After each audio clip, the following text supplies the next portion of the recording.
ಎಲ್ಲ ವೀಕ್ಷಕರಿಗೂ Kannada story channel ಕಡೆಯಿಂದ ನಮಸ್ಕಾರಗಳು. ಬನ್ನಿ ಇವತ್ತಿನ ಕತೆ ಶುರು ಮಾಡೋಣ. ಸಿದ್ಧಾರ್ಥ್ ಇಡೀ ದಿನ ಅವನ ಅಪ್ಪನ ಜೊತೆ ಇದ್ದು ಅವರಿಗೆ ಏನು ಬೇಕು ಬೇಡ ಅಂತ ತಿಳ್ಕೊಂಡು ನೋಡಿಕೊಂಡು ಅವರ ಜೊತೆ ಮಾತಾಡದ ಇಷ್ಟು ದಿನ ಉಳಿದ ಮಾತುಗಳನ್ನು ಆಡಿಕೊಂಡು ಅವರ ಜೊತೆನೇ ಕಾಲ ಕಳೀತಾನೆ. ಮಾರನೇ ದಿನ ಬೆಳಿಗ್ಗೆ ಎದ್ದು ಅವರ ಅಪ್ಪನಿಗೆ ತಿಂಡಿ ತಿನ್ನಿಸಿ ಟ್ಯಾಬ್ಲೆಟ್ ಕೊಟ್ಟು ರೆಸ್ಟ್ ಮಾಡೋದಕ್ಕೆ ಹೇಳಿ ಆಸ್ಪತ್ರೆಗೆ ಹೋಗ್ಬಿಟ್ಟು ಬರ್ತೀನಿ, ನೋಡೋಣ, ಸ್ವಲ್ಪ ಎಲ್ರೂ ವಿಚಾರಿಸ್ತೀನಿ, ಏನಾದರೂ ಗೊತ್ತಾಗುತ್ತಾ ಅಂತ ನೋಡ್ಕೊಂಡು ಬರ್ತೀನಿ ಅಂತ ಹೇಳಿ ಆಸ್ಪತ್ರೆಗೆ ಬರ್ತಾನೆ. ಸಿದ್ಧಾರ್ಥ್ ಹಾಸ್ಪಿಟಲ್ಲಿಗೆ ಬಂದ ತಕ್ಷಣ ಎಲ್ಲರೂ ಅವನಿಗೆ ಶುಭೋದಯ ಹೇಳ್ತಿರ್ತಾರೆ. ಜೊತೆಗೆ ಇಷ್ಟು ದಿನ ಅವರು ಇನ್ಮುಂದೆ ಬರಲ್ಲ ಅಂತ ಎಲ್ಲ ಹೇಳಿದರು, ಆದರೆ ಇವರು ಬಂದಿದ್ದಾರೆ, ಇನ್ಮುಂದೆ ದಿನನಿತ್ಯ ಬರಬಹುದು ಅನಿಸುತ್ತೆ ಅಂತ ಅವರಿಗೆ ಅವರೇ ಮಾತಾಡ್ತಿರ್ತಾರೆ. ಸಿದ್ಧಾರ್ಥ್ ಅವನಿಗೆ ಯಾರು ಏನು ಮಾಡ್ತಾರೋ ಅವರಿಗೆಲ್ಲ ಅವನು ಕೂಡ ವಿಶ್ ಮಾಡಿಕೊಂಡು ಅವನು ಒಳಗಡೆ ಹೋಗೋದಕ್ಕೂ ಅವನ ಕ್ಯಾಬಿನ್ ಪಕ್ಕದಲ್ಲಿ ಇದ್ದಂಥ ಆಪರೇಷನ್ ಥಿಯೇಟರ್ ಒಳಗೆ ಇಂದ ಗೌರಮ್ಮ ಅವರ ದೇಹ ತರೋದಕ್ಕೂ ಒಂದೇ ಆಗಿರುತ್ತೆ. ದಿಢೀರಾಗಿ ಗೌರಮ್ಮ ಅವರ ಮುಖದ ಮೇಲೆ ಮುಚ್ಚಿದ್ದಂತಹ ಬಟ್ಟೆ ಓಪನ್ ಆಗಿ ಅವರ ಮುಖ ಕಾಣಿಸುತ್ತಿರುತ್ತೆ. ಆದರೆ ಸಿದ್ಧಾರ್ಥ್ ಅದೇ ಟೈಮ್ಗೆ ಅವನ ಕ್ಯಾಬಿನ್ ಒಳಗಡೆ ಹೋಗ್ತಾನೆ. ಗೌರಮ್ಮ ಅವರ ದೇಹವನ್ನು ತಗೊಂಡೋಗಿ ಶವಗಾರ ರೂಮಲ್ಲಿ ಮಲಗಿಸಿ ಬರ್ತಾರೆ ವಾರ್ಡ್ ಹುಡುಗರು. ಸಿದ್ಧಾರ್ಥ್ ಕ್ಯಾಬಿನ್ ಒಳಗಡೆ ಹೋಗಿ ಅವನ ಸೀಟಲ್ಲಿ ಕೂತ್ಕೊಂಡು ವಾರ್ಡ್ ಬಾಯ್ನ ಕರೀತಾನೆ. ವಾರ್ಡ್ ಬಾಯ್ ಬಂದ ತಕ್ಷಣ ಚಂದ್ರಶೇಖರ್ ಅವರನ್ನು ಕರೀರಿ ಅಂತ ಹೇಳಿದಾಗ ವಾರ್ಡ್ ಬಾಯ್ ಅವರು ಇಲ್ಲ ಸರ್, ಅವರು ರಾತ್ರಿ ಡ್ಯೂಟಿ ಮುಗಿಸಿಕೊಂಡು ಬೆಳಗಿನ ಜಾವ ಹೋಗಿದ್ದಾರೆ. ಸಿದ್ಧಾರ್ಥ್ ಓ ಹೌದಾ, ಸರಿ, ಇತ್ತೀಚೆಗೆ ಅಡ್ಮಿಟ್ ಆಗಿದ್ದ ಪೇಷಂಟ್ ಡೀಟೇಲ್ಸ್ ಇರೋ ಫೈಲ್ ತೊಗೊಂಡು ಬನ್ನಿ ಅಂತ ಹೇಳಿ ಕಳಿಸ್ತಾನೆ.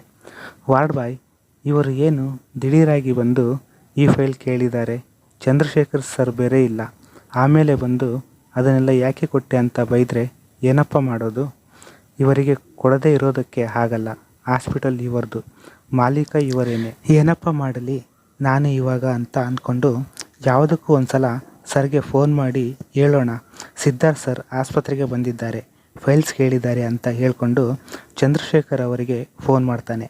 ಆದರೆ ಅವರ ಫೋನ್ ಸಂಖ್ಯೆ ತಲುಪಲು ಸಾಧ್ಯವಿಲ್ಲ ಅಂತ ಬರುತ್ತೆ.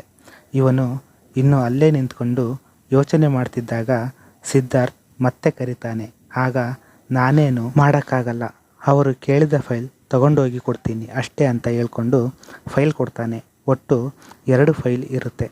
ಸಿದ್ಧಾರ್ಥ್ ಫೈಲ್ ತಗೊಂಡು ನಿಧಾನಕ್ಕೆ ನೋಡ್ತಾ ವಾರ್ಡ್ ಬಾಯ್ ಹಾಗೆ ಅಕೌಂಟ್ ಸೆಕ್ಷನ್ಗೆ ಹೋಗಿ ಅಕೌಂಟ್ ಡೀಟೇಲ್ಸ್ ತಗೊಂಡು ಬರೋದಕ್ಕೆ ಹೇಳಿ ಅಂತ ಹೇಳಿಬಿಟ್ಟು ಕಳಿಸ್ತಾನೆ. ವಾರ್ಡ್ ಹುಡುಗ ಸರ್ ಬೇರೆ ಇಲ್ಲ, ಇವರು ಬೇರೆ ಎಲ್ಲನೂ ಕೇಳ್ತಿದ್ದಾರೆ, ಏನಾಗುತ್ತೋ ಅಂದ್ಕೊಂಡು ಹೋಗ್ತಾನೆ. ಚಂದ್ರಶೇಖರ್ ಅವರಿಗೆ ಆಸ್ಪತ್ರೆಯ ಜವಾಬ್ದಾರಿ ಕೊಟ್ಟಿದ್ದರಿಂದ ಆಸ್ಪತ್ರೆಯಲ್ಲಿ ಕೆಲಸ ಮಾಡುವವರನ್ನೆಲ್ಲ ಅವರು ಹೇಳಿದಂತೆ ಕೇಳೋ ಥರ ಮಾಡ್ಕೊಂಡಿರ್ತಾರೆ. ಅವರ ಅವ್ಯವಹಾರಗಳಿಗೆ ಸಹಾಯ ಆಗೋ ಥರ ಎಲ್ಲರಿಗೂ ದುಡ್ಡು ಕೊಡ್ಕೊಂಡು ಅದರಲ್ಲಿ ಆ ವಾರ್ಡ್ ಬಾಯ್ ಒಬ್ಬ ಅವರ ಕಡೆಯವನೇ. ಹಾಗಾಗಿ ಅವನು ಅವರಿಗೆ ಫೋನ್ ಮಾಡಿ ವಿಷಯ ತಿಳಿಸೋದಕ್ಕೆ ನೋಡಿದ, ಆದರೆ ಹಾಗಿಲ್ಲ.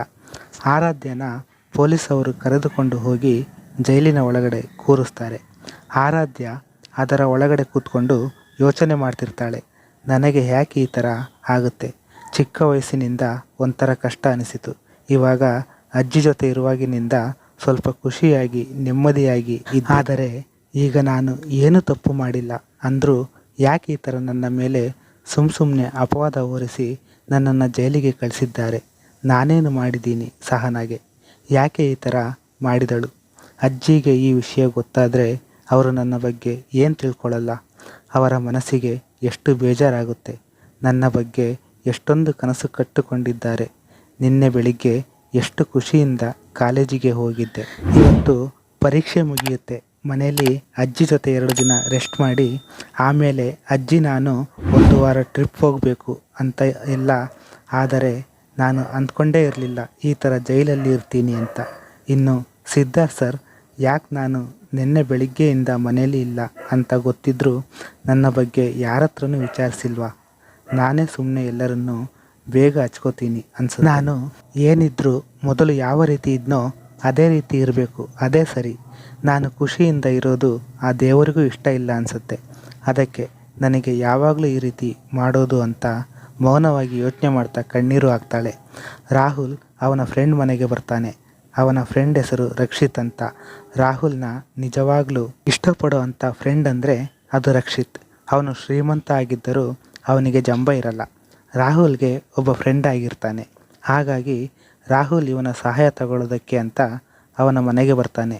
ಬಂದು ಅವನಿಗೆ ನಡೆದಿದ್ದೆಲ್ಲ ಹೇಳಿ, ಹೇಗಾದರೂ ನನಗೆ ಸಹಾಯ ಮಾಡು, ನನಗೆ ಮಾಲಲ್ಲಿ ನಡೆದ ಘಟನೆಯ CCTV ದೃಶ್ಯಾವಳಿಗಳು ಬೇಕು, ದಯವಿಟ್ಟು ಇದೊಂದು ಸಹಾಯ ಮಾಡು ಅಂತ ಕೇಳ್ಕೊತಾನೆ. ರಕ್ಷಿತ್, ನಾನು ನಿನಗೆ ಇಲ್ಲ ಅಂತ ಹೇಳ್ತೀನಾ, ಬಾ ನನ್ನ ಜೊತೆ ಮಾತಾಡ್ತೀನಿ. ಆ ಮಾಲ್ ಓನರ್ ನಮ್ಮ ಡ್ಯಾಡಿ ಫ್ರೆಂಡ್, ಅವರ ಕೈಯಿಂದ ಒಂದು ಫೋನ್ ಮಾಡಿಸಿದರೆ ಸಾಕು, ಅವರು ಕೊಡ್ತಾರೆ. ಅವರು ಅವರ ರೂಮಲ್ಲಿ ಇರಬೇಕು, ಇರು, ನಾನು ಹೋಗಿ ಹೇಳ್ಬಿಟ್ಟು ಫೋನ್ ಮಾಡಿಸಿ ಬರ್ತೀನಿ. ಆಮೇಲೆ ನಾನು ನಿನ್ನ ಜೊತೆ ಬರ್ತೀನಿ, ಇನ್ನೂ ಬೇಗ ಕೆಲಸ ಆಗುತ್ತೆ ಅಂತ ರಾಹುಲ್ಗೆ ಹೇಳಿ ಅವನ ಅಪ್ಪನಿಗೆ ಇರೋ ವಿಷಯ ಹೇಳಿ ಅವರ ಕೈಯಿಂದ ಅವರಿಗೆ ಫೋನ್ ಮಾಡಿಸಿ ಈಗ ಬರ್ತಾರೆ ಆ CCTV ತುಣುಕನ್ನು ಕೊಡೋದಕ್ಕೆ ಹೇಳಿಸಿ ರಾಹುಲ್ ಅನ್ನು ಕರೆದುಕೊಂಡು ಮಾಲ್ ಹತ್ರ ಬರ್ತಾರೆ ಇಬ್ಬರು. ರಕ್ಷಿತ್, ಮಗ ನೀನು ಇಲ್ಲೇ ಇರು, ನಾನು ಹೋಗಿ ಅಲ್ಲಿ ಮಾತಾಡಿಕೊಂಡು ಬರ್ತೀನಿ, ಇಲ್ಲಿ ಇನ್ಚಾರ್ಜ್ ಕೈಲಿ ಆಮೇಲೆ ಅವರನ್ನು ಕರೆದುಕೊಂಡು ಹೋದರೆ ಅವರು ಕೊಡ್ತಾರೆ ಅಂತ ಹೇಳಿ ಆ ಇನ್ಚಾರ್ಜ್ ಜೊತೆ ಮಾತಾಡಿ ಅವರನ್ನು ಜೊತೆಗೆ ಕರೆದುಕೊಂಡು ಬರ್ತಾನೆ. ಆಗ ಅವರು ಕೇಳಿದಾಗ ರಾಹುಲ್ಗೆ ಕೇಳ್ತಾರೆ ಏನು ವಿಷಯ ಅಂತ. ಆವಾಗ ಅವರು ಯಾವ ಕಡೆ ಅಂತ ಕೇಳಿದಾಗ ಅವನು ಆರಾಧ್ಯ ಹೇಳಿದ ಕಡೆ ಬಂದು ತೋರಿಸ್ತಾನೆ. ಅದಕ್ಕೆ ಅವರು, ಕ್ಷಮಿಸಿ ಸರ್, ನಿನ್ನೆ ಮಧ್ಯಾಹ್ನದ ನಂತರ ಅಲ್ಲಿಯ CCTV ಹಾಳಾಗಿ ಹೋಗಿತ್ತು, ಅದನ್ನು ಇವತ್ತು ಸರಿ ಮಾಡಿಸಿದ್ದೀವಿ ಅಂತ ಹೇಳಿದಾಗ ಎಲ್ಲಿ ಏನು ಮಾಡಬೇಕು ಅಂತಾನೆ ಗೊತ್ತಾಗಲ್ಲ. ಆರಾಧ್ಯ ಹೇಳಿದ ಪ್ರಕಾರ ಇದು ಒಂದೇ ದಾರಿ ಇದ್ದದ್ದು ಅವಳನ್ನು ನಿರಪರಾಧಿ ಅಂತ ಪ್ರೂವ್ ಮಾಡಲಿಕ್ಕೆ. ಆದರೆ ಈಗ ಅದೂ ಇಲ್ಲ. ಹಾಗಾದರೆ ಆರಾಧ್ಯ ಹೇಗೆ ಇದರಿಂದ ಹೊರಗಡೆ ಬರ್ತಾಳೆ? ಮುಂದುವರಿಯುತ್ತದೆ. ಧನ್ಯವಾದಗಳು. ಕತೆ ಇಷ್ಟವಾದಲ್ಲಿ ದಯವಿಟ್ಟು ನಮ್ಮ ಚಾನಲನ್ನು ಸಬ್ಸ್ಕ್ರೈಬ್ ಮಾಡಿ, ಶೇರ್ ಮಾಡಿ, ಲೈಕ್ ಮಾಡಿ ಮತ್ತು ಕಮೆಂಟ್ ಮಾಡಿ.